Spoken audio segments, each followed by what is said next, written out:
Avokati shqiptar Spartak Ngjela ka bërë një thirrje për optimizëm kombëtar duke theksuar se shqiptarët në të gjitha trojet e tyre po jetojnë një moment historik që lindësit e dikurshëm vetëm e kishin ëndërruar. Ngjela në postimin e tij në Facebook nënvizoi se proceset aktuale gjeopolitike në rajon po favorizojnë bashkimin e shqiptarëve dhe krijimin e një shteti të përbashkët pa luftë dhe me mbështetjen e Shteteve të Bashkuara të Amerikës.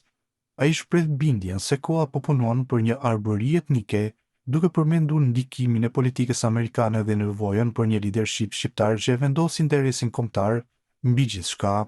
Në vim, shkrimi i tij i plot, askush nga ne shqiptarët, për Shqipërinë dhe për Kosovën, nuk duhet të jetë pesimist dhe duhet të kujtohemi se pesimizmi do të thotë një gjendje shpirtërore shumë e keqe në një shkallë e cila të sjellë rënje shpirtërore dhe gjendje nervore që të krijon deri në ndjesinë e vetvrasjes, sepse ajo të hedh në një pesimizëm të thellë, por ne sot po jetojmë në një kohë që paraardhësit dhe rilindësit tanë e kanë dëshiruar me pasion historik për shqiptarët dhe shqiptarinë dhe për shtetin e plotë të arbërisë së madhe.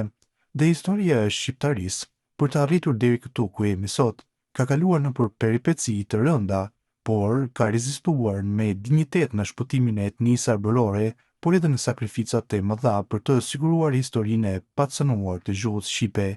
Dhe koha po ndihmon sot shqiptarët në 3 shtete ku jetojnë, në 2 shtete shqiptare të pavarura, Shqipëria dhe Kosova, dhe në një shtet tjetër, i cili shumë shpejt do të jetë i shqiptarëve, Maqedonia e Veriut, e cila po mendohet që të ndahet midis Kosovës dhe Maqedonisë.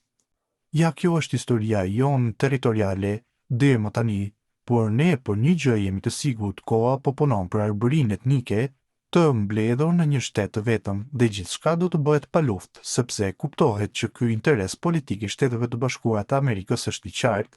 por ka ardhur ndërkohë kryeministri i shqiptarisë, i cili deri tani ka treguar se nuk është lejuar interesin e shqiptarëve në gadishullin ilirik. Në fakt, po kuptohet se ky ka qenë ndesht projekti i presidentit amerikan Donald Trump, por po kuptohet gjithashtu se aktualisht do të ketë edhe lëvizje racionale dhe historike nga të trija elitat politike të Shqipërisë, Kosovës dhe të Maqedonisë së Veriut, me përkrahjen politike të presidentit aktual amerikan Donald Trump, ka thënë ndër të tjera avokati shqiptar Spartak Ngjela.